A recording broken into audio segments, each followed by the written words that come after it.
Thank you. Good job. Is Nathan Mayrins in? If he is, come on up here to the side, Nathan.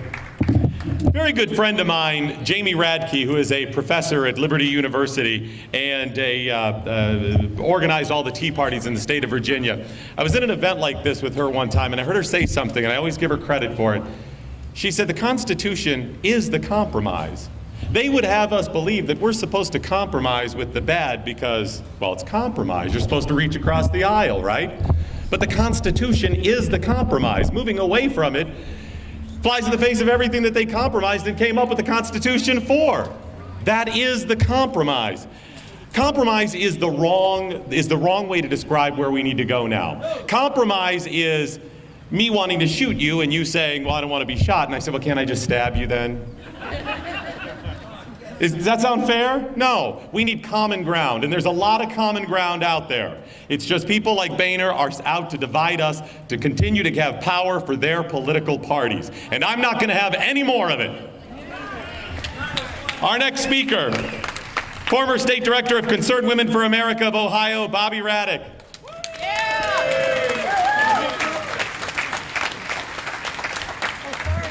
Hi, everyone.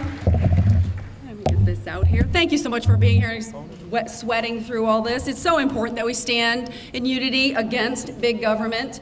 Ecclesiastes 4:12 tells us, though one may be overpowered, two can defend themselves. A cord of three strands is not quickly broken. I'm going to cut my speech a little bit. I want to talk to you a little bit about the fact that I am Boehner's constituent, and please don't throw anything at me, but I am his neighbor too. But I wanted to talk to him. What's that? Yeah, well, yeah. I've gone by it many a time. But I want to speak now to Mr. Boehner and to my neighbor. America is looking for a leader that will stand for what is right and stay standing. Mr. Boehner, I am praying for you to become a Nehemiah. Nehemiah ruled as governor for 12 years in Jerusalem. During that time, he did not eat the bread of the governor. He did not take advantage of the monies available to him for performing the office of governorship. He was more interested in serving the people that he was fulfilling the people than he was for fulfilling a vocation. Mr. Boehner, Ronald Reagan said it best. The American dream is not that every man must be level with every other man. The American dream is that every man must be free to become whatever God intends for him to become. And with Obamacare, we won't have that. It can't happen. Mr. Boehner, if you fund it, you own it. Let me leave you with a few words of encouragement, and so that you do not give up this fight. Nehemiah 4:14, and I looked and I rose up and I said unto the nobles and to the rulers and to the rest of the people, be not afraid of them, be not afraid of them. Remember the Lord which is great and terrible, and fight for your brethren, your sons, your daughters, your wives, and your house. We cannot give up this fight because Ben Franklin said it best. Liberty once lost is lost forever. Thank you so much for being here. Bobby Raddick, ladies and gentlemen. Up next, from Americans for Limited Government, Nathan Mayrins.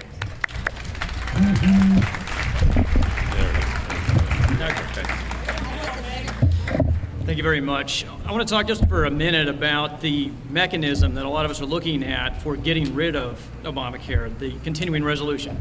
This is the funding bill for the federal government. We've reached the point now where we don't actually pass appropriations bills in one at a time like we used to.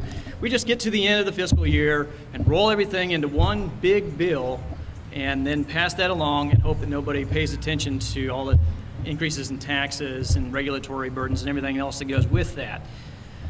On Obamacare, we've had a number of opportunities to repeal this thing. The House of Representatives has taken dozens of votes to do that. 40 is the number I didn't know that off the top of my head, but thank you. In most of those situations, they were not attached to anything that the Senate and the President had to act on. This is different. Here we're dealing with the funding bill for the entire federal government. If we attach a rider to this continuing resolution and it passes, then it is the Senate Democrats and the President of the United States that are on notice of what we want and how to get rid of this thing. If the President wants to shut down the government in order to protect his pet law, fine. This is a test of wills.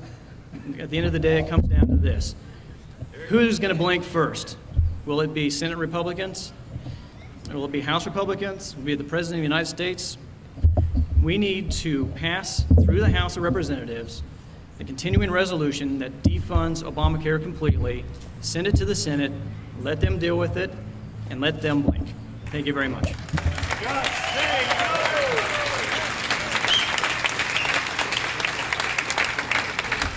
Next speaker, Mark Harrington from Created Equal. Good afternoon.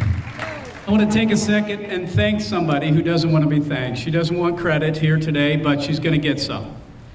Let's give it up for Janet Folger Porter, who helped to organize this. I know she doesn't want to take enough credit. She doesn't believe it's hers to take. But when she moved back here about, 2 years ago or so in Ohio, and brought the heartbeat bill one vote away from passing in this state, to stop 93% of all abortions, things changed fast. So we're glad she's back. And leading the charge to stop funding of Obamacare. You've already heard from me a little bit, I'll make it real quick. Obama made a lot of promises about the legislation, and the one was, the biggest lie I think, was that there was no abortion funding in Obamacare. And I asked Mr. President, I say, if there was no abortion funding in Obamacare, then why didn't you support the Stupak-Pitts amendment that removed abortion funding from Obamacare? Every single time it came up for a vote, it got voted down, and President Obama said he would not support it. So I say, if he was really against it, he would have made sure it wasn't in the bill in the first place. But what did he do?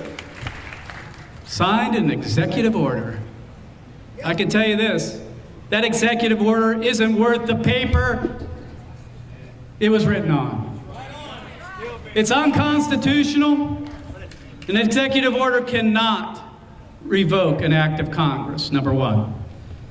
Planned Parenthood's president, Cecile Richards, said this about the executive order. She said it was symbolic. Symbolic, which means what? There's abortion funding in Obamacare. No, make no mistake about it, it's in there, and President Obama lied to us. Yes.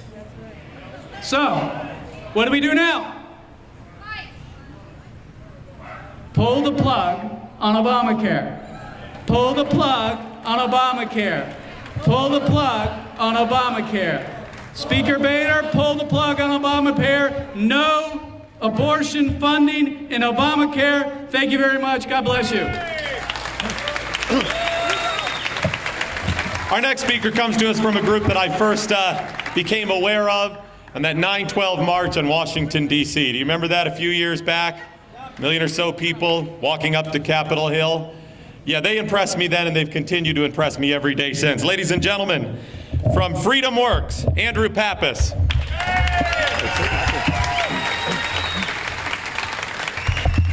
Thank you. I'll be very quick this evening. Thanks for being here today. I am a small business owner. I have my business in Cincinnati, but I'm here on behalf of Freedom Works to spread the message about Plan B.